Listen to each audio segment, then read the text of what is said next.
Comment rompre avec un pervers narcissique pendant le confinement? Je suis Agnès Dereul, votre coach expert PNL en libération des violences conjugales et familiales, en rupture des relations toxiques et en maîtrise du stress des procédures judiciaires liées. Je vous accompagne pour faire de cette épreuve que vous traversez une force pour votre avenir et que vous en ressortiez gagnante. Je vous accompagne à travers ces vidéos gratuites, des ateliers en petits groupes par Internet et un accompagnement coaching stratégique pour mettre en place les actions qui vont non seulement vous permettre de sortir de l'ornière, mais surtout de construire la vie que vous voulez et de façon à ce que vous puissiez réaliser vos objectifs et vos rêves. C'est pour cela que pour faire pleinement partie de cette communauté extraordinaire et solidaire, je vous invite tout d'abord à ce premier passage à l'action qui consiste à vous abonner à la chaîne et à cliquer sur l'onglet des notifications pour rester en lien. Et je vous invite également à mettre un pouce bleu sur cette vidéo pour me dire que ces conseils et ces capsules d'inspiration que je vous offre vous aident et que vous avez envie que je continue. Parce que vous et moi, on construit au quotidien cette première communauté du bonheur après des violences conjugales et familiales et des relations toxiques. Comment rompre donc avec un pervers narcissique pendant le confinement? En période classique, vous savez que cette relation, elle n'est pas bonne pour vous dans la mesure où elle vous fait souffrir et vous avez régulièrement des alertes. Vous savez au fond de vous-même que ça ne va pas et qu'il faut en finir. Mais c'est difficile. C'est douloureux parce que vous aimez aussi cet homme, que vous vous êtes vraiment investi dans cette relation et donc vous êtes en souffrance aussi à l'idée de le quitter, comme vous êtes en souffrance aussi pendant la relation. Pendant le confinement, néanmoins, c'est une opportunité qui vous est donnée pour rompre ce schéma toxique. Comment? Le confinement, de fait, il crée une distance. Je parle bien sûr pour les couples qui ne vivent pas ensemble. Et il est beaucoup plus difficile de tambouriner à votre porte, de vous amener un bouquet de fleurs, de vous amadouer par sa présence pour le pervers narcissique dans ces circonstances. C'est aussi un moment où vous pouvez vous protéger finalement de vous-même et de vos faiblesses, puisque justement, de fait, il y a cette séparation physique. Alors, bien sûr, il y a les messages, il y a les échanges, il y a le téléphone, tous les moyens de communication qui vous permettent de vous voir. Mais vous pouvez quand même profiter de cette dynamique pour sortir de cette spirale infernale. Et comment? Le premier conseil que je peux vous donner tout d'abord, c'est d'être clair. C'est-à-dire de lui dire tout simplement que vous souhaitez mettre fin à cette relation, mais sans agressivité et voire même en lui souhaitant tout le bonheur possible, mais en étant vraiment ferme sur le fait que pour vous, c'est terminé. C'est très important en effet de ne pas rentrer dans un jeu de justification ou d'explication. Tu m'as dit ci, tu m'as dit ça. Il faut être clair. Le pervers narcissique est plus fort que vous à ce jeu-là.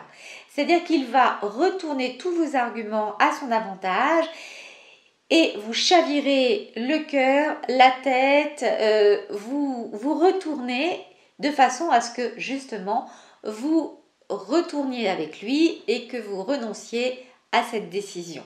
Donc la ligne de conduite, c'est vraiment j'ai décidé de mettre fin à cette relation et de continuer ce discours en boucle.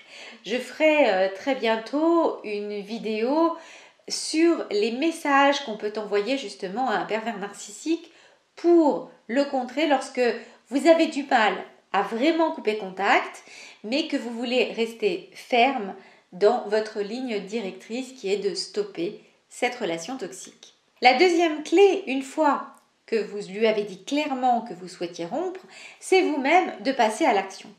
C'est-à-dire que vous pouvez le bloquer sur votre téléphone. Vous avez maintenant des applications très simples qui font que les messages ne vous parviennent pas. Vous pouvez également le bloquer sur votre messagerie, sur Facebook, les réseaux sociaux, bref, utilisez la technologie à votre avantage pour ne pas recevoir ces messages qui vont vous faire souffrir, qui vont vous questionner et qui vont surtout vous culpabiliser. Donc ce qui est fabuleux dans ce contexte de confinement, c'est que comme je vous le disais précédemment, il ne pourra pas venir tambouriner à votre porte et vous faire, par le jeu du charme, par la séduction, par sa présence, vous faire changer d'avis. La troisième clé, c'est d'expliquer à vos amis et à votre entourage proche que vous avez décidé de rompre avec cette personne sans nécessairement donner d'explication, mais surtout en disant que vous ne souhaitez pas en parler.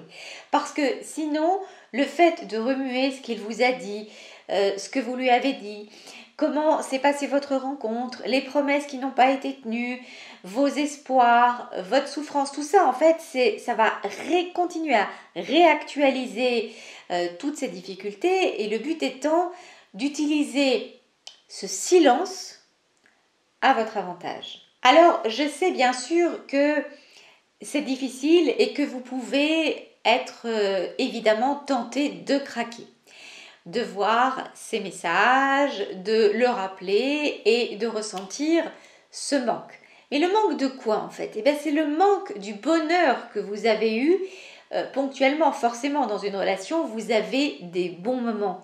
Et il s'avère que finalement, ces bons moments ont un impact plus puissant sur nous que les mauvais moments qu'on a facilement tendance finalement à oublier trop vite. Si vous sentez que vous allez craquer mais que ce n'est pas donc bon pour vous, ça peut être le moment justement de prendre un coaching avec moi pour vraiment repartir sur d'autres bases et qu'on construise ensemble une stratégie qui va vous aider vraiment à vous désengager de ces schémas de relations toxiques et à vous ouvrir vers des relations beaucoup plus saines, épanouissantes et donc une vraie rencontre amoureuse qui, elle, va vous apporter le bonheur.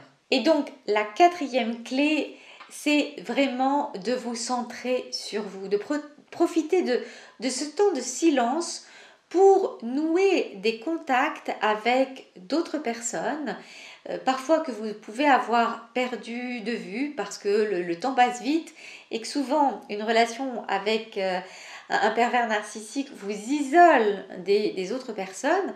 Donc pour reprendre contact, voire même pour échanger sur des sujets qui vous intéressent, sur des forums, pour regarder des films, des séries et pour vous centrer sur votre carrière professionnelle et votre indépendance financière, regardez quels sont les projets qui peuvent vous permettre d'avancer aussi matériellement.